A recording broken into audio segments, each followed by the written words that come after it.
Hi, my name's Alan. I'm the Print and Marketing Specialist at AGC Print Solutions. I have a vast knowledge of the print trade, covering over 18 years. I'm also the third generation in my family to be in the print trade. In this video I will try and explain some of the jargon used in print, which covers the printing process, different types of print, mailing, postage and distribution. Today we're going to talk about colour in professional printing. Most of our printing processes, whether digital or Litho, the printing process is made up of 4 primary colours. CMYK stands for blue, red, yellow and black. Other printing techniques might include screen printing for printing on fabric, or flexo print for printing on packaging materials. You can also have Pantone colours, which is an international standard recognised colour. So for instance, Coca-Cola is Pantone 484. So no matter where in the world that's printed, it should be the same red. That can be made up of CMYK, but it will only be 99% accurate, whereas using a specific Pantone reference will be 100% accurate. This is a Pantone book, so in there you've got every colour of ink that's available, so you can have more than 4 colours. You can have your basic primary 4 colours, then a special Pantone colour, then a special silver, and also we could print on silk or gloss stock. We'll print on a seal to seal the colours into the paper.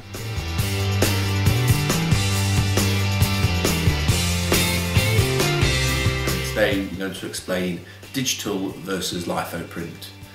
Litho print is short for lithographic printing and is the process of taking a design, splitting the colours into 4 colours, CMYK, and then printing on the paper.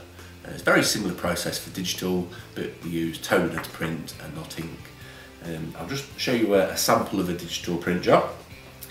You'll notice that coverage is quite shiny, so the toner sits on top of the paper and you end up with a slightly shinier look than you would do with Litho. Also on this sample where we've got a response device that's been needed, we've actually taken the colour away to allow for somebody to write on there, and sometimes it can prove difficult to write over the top of the toner. Digital does have its advantages. It's very good for short runs. If you wanted 10 items or 100 items, digital is ideal. Another advantage of digital printing is the speed.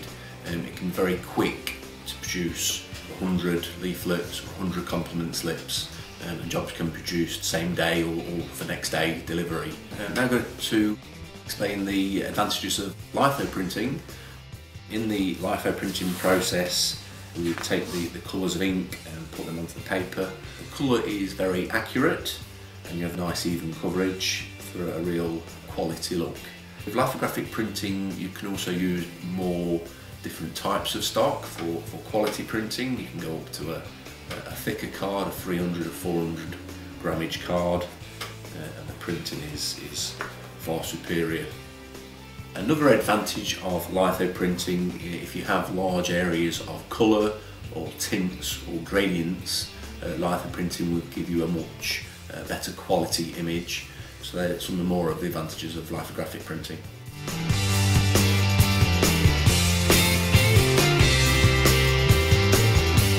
Today I'm going to explain the difference between leaflets, flyers and booklets. Understanding them will help you work with your printer to ensure you get the right product. Firstly, we have an example here of a flyer. So this is one piece of paper, there's no fold, it's just a flat product. We've got a sample of a leaflet. So this has 1 fold, so it's 1 piece of paper folded in half. We've got a roll fold leaflet, so this is folded twice. And we have a sample of a gate fold. So again, this is an A4 which has been folded in the middle. It looks like a gate. This is an example of a brochure. This is a newsletter brochure. It's made up of 2 sheets of paper which has been stapled together, folded in half, and then this one's been folded in half again. I'm now going to explain the difference between brochures and booklets. A brochure is a number of pages which are folded and saddle stitched. So here we have a brochure. So this because of the length is stapled 4 times. Normally they'd only be stapled twice, and that is a brochure. The difference between a brochure and a booklet is a booklet tends to be a lot thicker and has a square edge like a book. So this is made up in a different way. It's made up of different sections which are then stapled, bulk cut, and then it has a wraparound cover which is glued on. So to tell the difference, normally on a booklet you'll have a section of glue at the spine, whereas a brochure will be saddle stitched. That's the difference between a brochure and a booklet. For brochures and booklets, we would tend to use a slightly thicker card for the cover than we would the inner pages. So here we have a 300-gram cover, and the internal pages would be anything from an 80 to 115-gram silk or gloss. So the cover being thicker gives it more of a quality feel and protects it in transit and once it's reached the recipient. So that hopefully explains the difference between leaflets, flyers, booklets and brochures.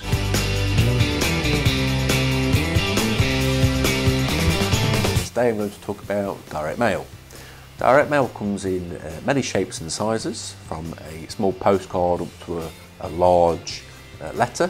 For it to be direct mail, it has to be addressed to a particular person or a company. So this is an example of a postcard. You can have a more complex type of direct mail with variable letters. We can put that into an envelope, and again we can make the envelope more interactive and put print colour on there. Another example of direct mail would be a one-piece mailer. What looks like a DL leaflet, which actually started its life as a large sheet. So if we open that up, we've got an A2 size sheet that we'd fold down and glue to make our one-piece mailer. And then we can personalise that and send it to the recipient. The actual design of the mail piece can be bespoke to the recipient. So here's an example of a desk pad that we've sent out to some of our clients. So we've got a standard carrier sheet with a name and address on there, with printed in colour. On the actual cover of the desk pad, we've got the person's name that's personalised in colour. Also, we could have taken that a step further. We could have altered some of the images on there. We could have put their logo on there and made it really bespoke. Other types of direct mail that we produce are polywrap mailings. So here's an example of a brochure that we've printed.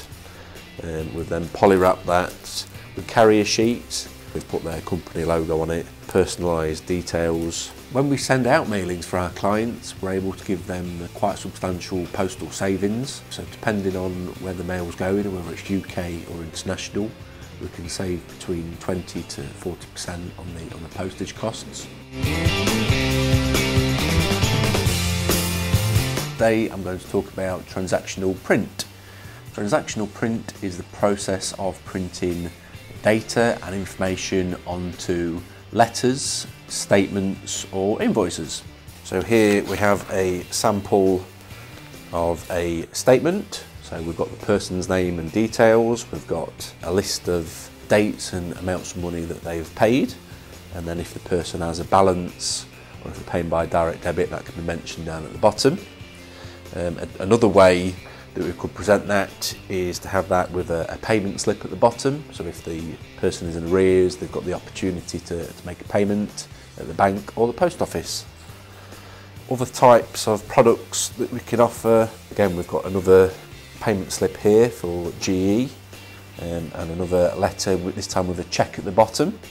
This one's for PowerGem, so we can issue refund checks, etc. for our clients. Instead of having your staff print your letters and stuffing them in envelopes, we can do all that process for you and automate it in a professional way. Also, security and confidentiality of the material is very important, so we will audit the data before and after the mailing, make sure there's the correct number of items have gone into the mail pack and been sent out on your behalf. We carry out a number of quality control procedures and do random spot checks, and all of that information can be fed back to our clients so they've got a report and the confidence that the job has been carried out 100% correctly. When we produce your letters, invoices or statements, we can also offer a service of what we like to call white space management. So an example here, if you've got a shorter statement than normal and you've got a space at the bottom of the form, we can bring into that variable adverts or promotional literature that you might want to add.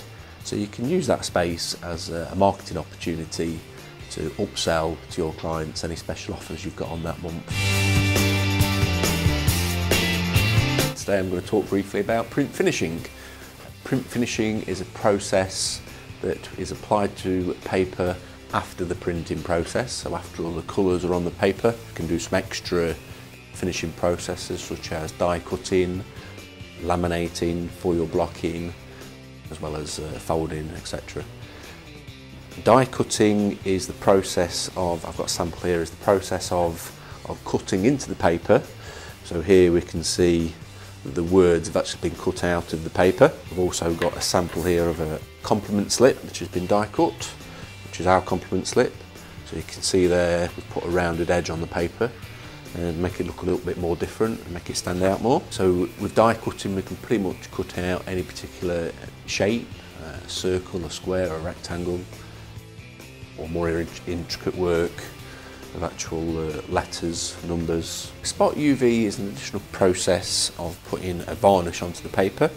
So here we can see we've got the printed paper and then we've got a varnish finish on some of the elements on there to make it look more of a photograph, more of a glossy surface on the paper. Foil blocking is a separate process of putting foil onto a paper. Here's a sample of a black print with gold foil. This is used as a heat transfer to melt the foil and press it into the paper. So it gives a very gold metallic-y effect. It makes it look a lot more of a quality product. Lamination is an additional process where we can put a gloss or a matte finish onto a business card or a menu. The advantage on a business card, it makes it feel thicker and smooth, gives it a quality feel. And you might have that on a menu so you can wipe it clean. It prolongs the life of the product. Here at AGC we have many years of print finishing experience and we can work with you to make your printed product stand out a little bit more from your competitors. At AGC Print Solutions we work with a wide range of clients, from simple business cards to more complex design, print and marketing jobs. We'd like to think of ourselves as your design, print and marketing partner, working with you at every step of the process, a part of your marketing team. Why not call me or email us to find out more and how we can support you with your design, print and marketing in the future. Thank you.